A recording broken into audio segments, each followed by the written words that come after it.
Hey everyone, Colin once again. Welcome back to the, reviewing the finale of season 2 of Dandadan.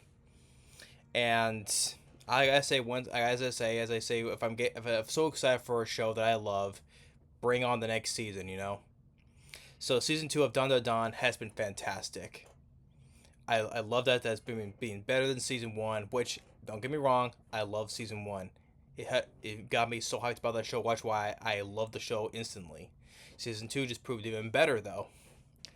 And so, but the finale of this episode 12 of season 2, which they fighting in a Buddha Megazord against this Godzilla accordion like bike, because he has like the how the springs of an accordion is, right? He can just take his arm and stretch it. And they're all having trouble how to control it, but Kenta, no, since he's a robot fan, he with his mind he can control it, right, with the help of the nanotechnology, right. And we do get a little bit of a sad part with him because shows like in how he's a big fan of robots, right. He gets like one of those toy those build together model toys, right, of a robot, kind of resembling like a Mobile Suit Gundam type. And then he ends up getting hit by two guys on one of those double bicycles, and just like, hey, get out of the way, otaku. I guess otaku is what you call like you're like one of those anime nerd fans, I guess, an otaku. And kind of felt bad for him because he's in high school and he brings to school a jet backpack, but he likes robots, so kind of felt bad for him in those moments because hey, it's like had with My Dress Up Darling and with Gojo, his love for Hina dolls, right? Just don't like it. It's like don't let anybody tell you different. You like what you like. And so one of his dreams was to command pilot a robot, and now one of his dreams has come true now. So he's actually piloting an actual robot that he really always wanted to do. And the fight between the accordion Godzilla has been great. And once again, the animation is fantastic with the music as well. And and with Okarun and Evil Eye out, they can't do anything because they're out. Like, cause he can't use his powers, and Evil Eye is his band around. He wants to fight, fight, fight. Well, Okarun is telling him he can't right now. So so it's just like, and then like even Ira even from within the suit, she can still do use her silky acrobatic hair to wrap around the whole entire thing. And while the thing breaks apart, though, they can just put it back together because with the nanotechnology, you could think of it and it'll bring it back together. And one thing leads to another. They defeat it. It shrinks back to its normal size. But the thing is, though, with that thing now defeated, everything goes back to the way it was, from being pitch darkness into broad daylight. How, like I said, back in the with the Loch Ness monster in the school, once they defeat it, everything's go back to normal. All the students were looking at both Momo and Okarun. Well, now everything's back to normal, but now they're in public now, and people can see this big, huge robot, and people are like taking pictures. It's like, oh, it's a UFO, and they were like, oh shit, we gotta get back. And then Evil Eye, well, um, Okarun gives Evil Eye a hot meat bun, and he turns back into Gigi. So now they have to carry that monster all the way back, and they're running and running, from the crowd can't keep up with them anymore. So they bring it back to the house, and they transform the house. The house looks like an absolute wreck, a mixture with a bit of Megazord and UFO parts, right? And Momo and Ira, they all have to puke, and it's nonstop comedy gold. Once again, like I said. And then when they bring the creature back, Okran wants to look at it, right? He sees something in the mouth, and then notices there's a zipper. So it turns out the monster was just a costume, basically. and inside of it, which I did not expect to be a beautifully alien girl within it, and like none of them didn't expect that either. And the alien girl wakes up and looks at Okarun. At this moment, Momo comes out and she sees the alien girl kissing Okarun. And she's holding the nanotechnology in her hands. It was kind of like from the very first episode, right? When she found out what his actual name was, and her mind exploded when the UFO exploded in the background, resembling her mind exploded. It basically did the same thing. She crushed that thing, and then the house behind her exploded. Her mind got blown. Like I said, it's like same thing what happened in the very first episode. And I'm like, oh shit. Yeah, Momo's gonna kill this girl. And even Okarun too, before even Okarun gets a chance to explain himself, because he'll try to tell, hey, she's the one who jumped me, basically.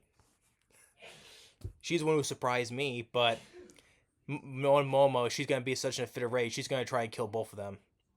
And let alone, okay, basically his very first kiss, basically, well, because even though they did have it was an accidental one when they pecked on the lips for like a split second, but an actual full on kiss, you know. But I'm like, poor Momo, she just can't catch a break, can she? You know, I mean, all this time building up her feelings towards Okarun, and all of a sudden she sees all of a sudden a girl just kissing the girl, the guy that she likes. All hell's gonna break loose now, and that's what's gonna lead into that just makes me want to look forward to seeing into season 3 right away, because we have to open it up with that. It's like rip Momo, right? Her soul is now dead inside. Yeah, I mean all that stuff building up with her feelings and all that stuff, you know, and in all of her embarrassment, all the holding hands with him. Now she has to go kill this girl now, because she basically stealing her man away from her. And then while also Kenta and Gigi, they're just standing like this in shock like this as it's happening. And well, Granny's not there because they said she's on her way in a different prefecture for doing a TV show. And Turbo Granny's nowhere around to see this. She wasn't around when the house transformed, so where is she? Where does she? I don't know. But I gotta say, this is hard though. Is this the best fight I've seen? Because the symphony orchestra with Beethoven and the others, that was a great. I love that fight. Now it's hard for me to toss up between this fight and then that fight. That's a hard one though, because I think I'll put the Beethoven Symphony Orchestra fight just a tad bit, because it got me more excited when the Ode to Joy was playing during the big finale of the fight. And that just got me more excited, you know. Maybe I'll put that fight at just a tad bit above, like the season 2, the ending of this fight right here, and then the Symphony Orchestra fight is just that much above it though.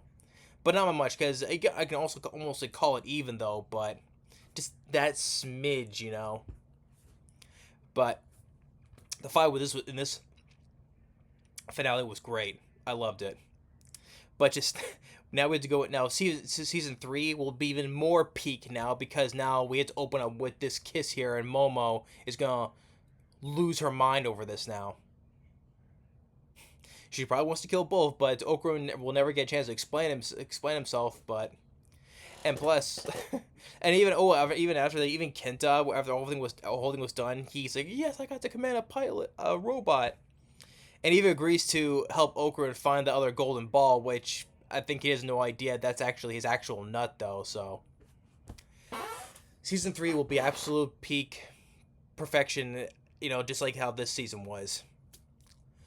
So yeah, so great fight, Love the Buddha Mobile Suit Gundam Buddha Megazord fight, and then big surprise, alien girl inside the monster suit, and then ends up kissing Okarun, and Momo sees that, and now all hell's gonna break loose now. Because now her actual feelings are gonna come out because that's basically her man now, kissing her man. Yep, it's like Rip Momo, right? Oh my god! So season two has been absolutely phenomenal, and plus, I don't know if season three will lead though, but one thing, the crazy woman, the leader of that crazy family back in the hot springs town, right? She got away and she revealed her actual self, sort of like an elephant alien. Will she be able to come back? Well, only time will tell though. So, because she says she wants to get revenge on them, so we'll just wait and see on that though. But season two has been absolute perfection. But anyway, love season two, love season one. Now bring on season three until maybe next year. Who knows? But but thanks for watching. Stay tuned. Now, we now are narrowing down to getting the last episodes of. Well, next one is Call of the Night, and then the next one will be the finale of My Dress Up Darling. I still got a couple more to go on Kaiju number 8, but we're now ending with this Call of the Night, and then with My Dress Up Darling. It's been a great season, great season. And I can't believe I managed to get 4 shows done at one time. I think after this, I'm gonna cut down though. Even though the other shows I look forward to though, can't keep doing this. That's why I've been skipping episodes and doing a double, a couple recently, So, but yeah, love season 2. Look forward to season 3.